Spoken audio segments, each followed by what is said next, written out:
Achille Robillot, le maire effacé des mémoires. La libération de la France en 1945, ayant pris la volonté normale de considérer que le régime de Vichy n'était plus la France, les maires nommés par les instances de ce régime, et non plus élus, ont été pour un grand nombre effacés de la mémoire et gommés des chronologies municipales pour entre 1940 et 1944. C'est par l'enquête de la Feldkommandantur de Versailles, demandée à compléter par toutes les communes sous son emprise afin de livrer un inventaire des ressources communales en septembre 1940, qu'apparaît le nom d'Achille Robillot. Il a été nommé maire de Metz à la date du 17 juin 1940. Les recherches par recoupement via les bases généalogiques et administratives nous renseignent qu'Achille Robillot, enfant unique, est né le 6 mars 1873 à Châteauneuf-Val-de-Bargy, un petit village de la Nièvre. Il est issu d'une famille extrêmement modeste et simple. Son père, Édouard Robillot, était artisan tuilier et sa mère, née Julie Copin, lingère. Achille est un enfant qui très tôt prend conscience des responsabilités de la vie. Il s'imprègne et se formate dans les valeurs sociales que lui enseigne l'école devenue obligatoire, laïque et gratuite, impulsée par les lois de Jules Ferry de 1881 et de 1882. Le manuel général de l'instruction primaire du 29 octobre 1892 nous dévoile la réussite de sa vocation d'enseignant. Il obtient son diplôme de maître de gymnastique à 19 ans avec sa nomination pour le département du Cher. L'année suivante, en 1893, il graphie les échelons du professorat. Dans les pages de l'écho des examens de l'instruction primaire du 14 juillet 1893, on peut lire qu'Achille Robillot a été reçu aspirant au brevet supérieur des langues vivantes. Il devient professeur de français. En 1894, l'armée l'appelle. Il est conscrit à Cosne-sur-Loire. À défaut d'une photographie, sa fiche militaire nous le décrit physiquement. 1,64 m, visage ovale, bouche grande, châtain, nez droit, menton rond, front haut. Il est caporal. Sa fiche le mentionne 1, 2, 3, 4, c'est-à-dire possédant le plus haut degré d'instruction. À son retour à la vie civile en 1895, il retrouve sa mission d'enseignant. L'éducation nationale l'affecte selon le besoin des établissements scolaires de la proche banlieue sud et sud-ouest de Paris. Vient le temps de l'amour et de fonder une famille. Il a 23 ans. Le 14 juin 1896, à Issy-les-Moulineaux, dans les Hauts-de-Seine, il épouse Anne-Victorine Royer. Ils habitent au 80 rue Diderot. En 1903, il déménage à Boulogne-sur-Seine. En 1904, Achille obtient la médaille d'honneur de l'éducation nationale. Le couple ne peut pas avoir d'enfant et, tristement, Anne-Victorine décède le 27 octobre 1908 à Boulogne. Son deuil surmonté le 22 janvier 1910, debout devant monsieur le maire, à 11h, à la mairie de Levallois-Perret, Achille veut croire au bonheur. Il épouse Edma Bernard, née en 1888. Plus jeune que lui de 15 années, Edma est libraire. L'amour du savoir et des livres les rapproche. Les témoins du mariage sont Alphonsine Faure, une amie, et Edmé Bernard, le père de l'épouse, Jean Copin, cafetier à Châteauneuf, qui est l'oncle de l'époux et le frère de sa mère, Jean-Baptiste Garenne, ami de l'époux futur mort pour la France, le 29 avril 1915 dans la Meuse. Et Alphonse Loff, qui est cultivateur à Noisy-sur-École, non loin de Metz, cousin de l'épouse. Au fil des nominations administratives, Achille Robillot prouve qu'il est un enseignant dévoué à son ministère et à son métier. En 1911, il est promu officier d'académie. Il a régulièrement changé de résidence, d'abord en province, puis à compter de 1895 en banlieue de Paris, à Boulogne, Antony, Issy-les-Moulineaux, où il devient directeur en 1913, avant de se stabiliser à Ivry-sur-Seine à son retour de la guerre en 1919. En 1911, Achille Robillot a été élu, puis sera unanimement réélu tous les ans trésorier national de l'Association nationale du personnel des cours complémentaires, ANPCC. Pour la guerre de 1914, à laquelle il est appelé à 41 ans, il est affecté au 61e régiment territorial d'infanterie. Puis, comme à son habitude, il suit les changements d'affectation. Il interrompt son mandat de trésorier des cours complémentaires, mais le reprend dès la fin du conflit, en doublon pendant 2 années avec Amile Chevet, notoire militant amicaliste et associatif, infirme, qu'il avait remplacé à la fonction durant le conflit. Installé directeur des écoles d'Ivry-Port, à Ivry-sur-Seine, il poursuit inlassablement sa mission et son parcours de fonctionnaire en volontaire serviteur des institutions et défenseur convaincu de l'éducation républicaine au service de tous les enfants. En parallèle, il se distingue à être aussi un défenseur pour que soient donnés tous les moyens à la santé des enfants. Nommé en 1925 puis en 1926, l'Académie de médecine lui accorde la médaille de bronze pour le service de la vaccine. C'est une distinction dont seulement 12 non-médecins seront honorés. Toujours en 1926, il s'affiche être un militant actif, écologiste avant l'heure. Les archives de la ville d'Ivry conservent de lui quelques courriers incisifs et frontaux à l'égard des industriels polluants, et notamment vis-à-vis du puissant métallurgiste de l'aluminium Sadilek. Il écrit « Des émanations nauséabondes dues au gaz lourd qui s'échappe des cheminées enveloppent les écoles du port. Elles stagnent dans les locaux et rendent l'air irrespirable. Les arbres, pleins de verdeur il y a quelques jours, ont des feuilles roussies et en ont déjà perdu beaucoup. » Achille Robillot est un imperturbable militant de la cause sociale, dont le non-désir d'enrichissement pour lui-même n'a d'égal que son intérêt pour l'enrichissement humain au sens de l'élévation et de la justice collective. Alors qu'il ne bénéficie d'aucune amitié ni de soutien de mondanité au sein des hautes sphères, c'est au seul mérite de son travail remarqué que par décision directe du ministre de l'Éducation nationale, Achille Robillot est promu chevalier de la Légion d'honneur à la date du 13 juillet 1933. En 1936, arrivé au final de sa carrière de directeur des écoles, Achille Robillot est nommé administrateur de la Caisse d'épargne de Paris à Metz. Avec son épouse, conformément à sa morale laïque, il s'installe en vue de sa retraite dans un très modeste appartement au numéro 38 de la Grande Rue. Puis arrive le 9 juillet 1937. Pour la seconde fois, Achille Robillot est veuf. Il a 64 ans. Son épouse fidèle Edma s'est éteinte âgée de 49 ans.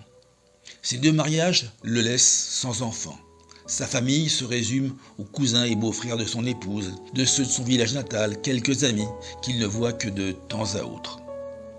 Le travail et sa dévotion pour la cause publique est au fond sa seule famille.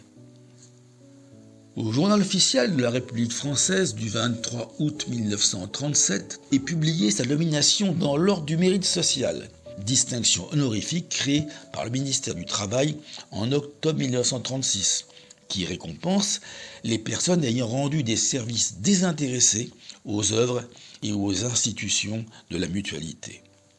Toujours dans le journal officiel de la République française, le 1er septembre 1938, il est acté que Achille Robillot a déposé en date du 13 août 1938 le statut du syndicat de défense des intérêts des services publics de Metz. En éternel militant du bien social, il a créé ce syndicat en réaction aux tarifs jugés exagérés de l'électricité à Metz, sujet très débattu au sein de la population messoise en cette époque. Puis arrive septembre 1939 et la France qui bascule dans l'occupation allemande. Les armées et les officiers de l'armée des vainqueurs s'installent durablement sur le territoire. La résidence Houdin de la Jury des Loges est réquisitionnée, ainsi que le château de Bonnevaux et d'autres domiciles. Sous le régime de Vichy, l'acte d'Illois du 16 novembre 1940 portant réorganisation des corps municipaux dispose de la nomination des maires, des adjoints et des conseils municipaux des communes par le pouvoir exécutif. Achille Robillot a 67 ans.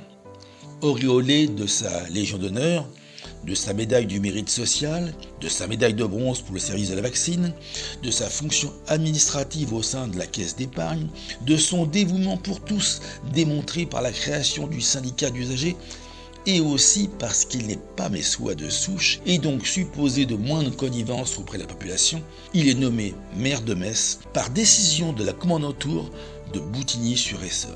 Sa fonction prend effet à compter du 17 juin 1940, en place d'Eugène Marcel Caillet qui est destitué. Sur l'enquête de la FEL commandanture, Robillot écrit comme un souhait et une prière que sa nomination de maire soit provisoire. L'entête de ces documents administratifs ne laissera jamais aucun doute et mentionnera toujours Monsieur Robillot faisant fonction de maire à Metz. Comme le veut sa nature fondamentalement serviable dans un esprit républicain et avant tout social, il s'évertue de son mieux pour défendre la population messoise et aussi ses prisonniers de guerre.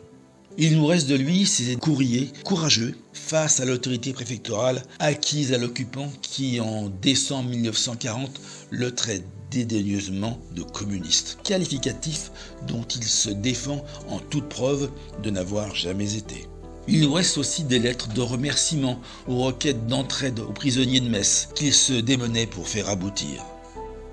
Le journal officiel de la République française du 23 janvier 1941 laisse cependant percevoir l'ambiance désabusée qu'il a pu régner au fil des 7 mois de cohabitation entre un conseil municipal d'élus qui refuse d'exercer et un maire imposé qui tente d'accomplir ce qu'il peut sous la contrainte des directives de l'autorité d'occupation et l'absence des réponses à ses requêtes aux tutelles de la préfecture.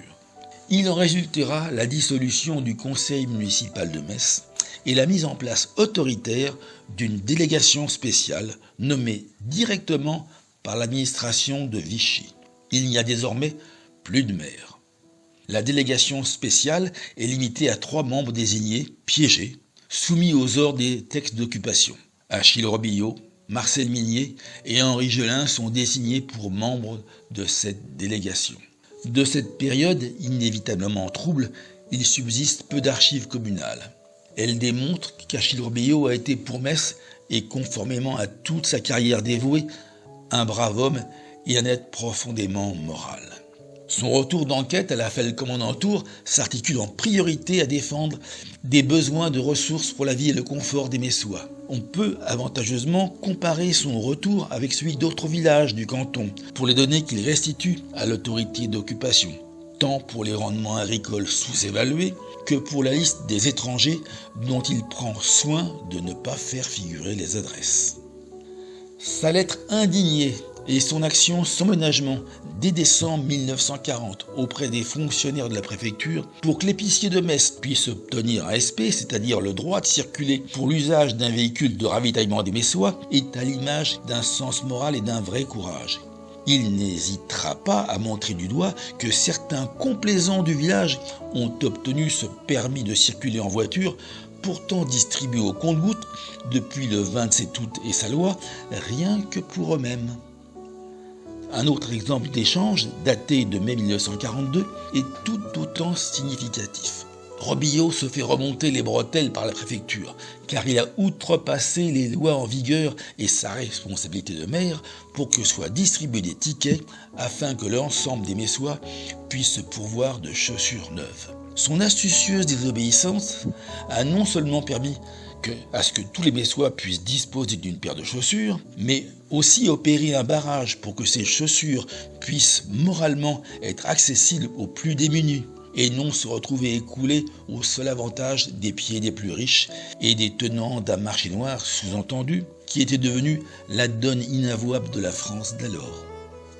Le 20 août 1942 à 19h45, usé par une vie pour laquelle il n'a fait que se donner sans repos et sans répit, Achille Robillot s'éteint à son domicile de Metz.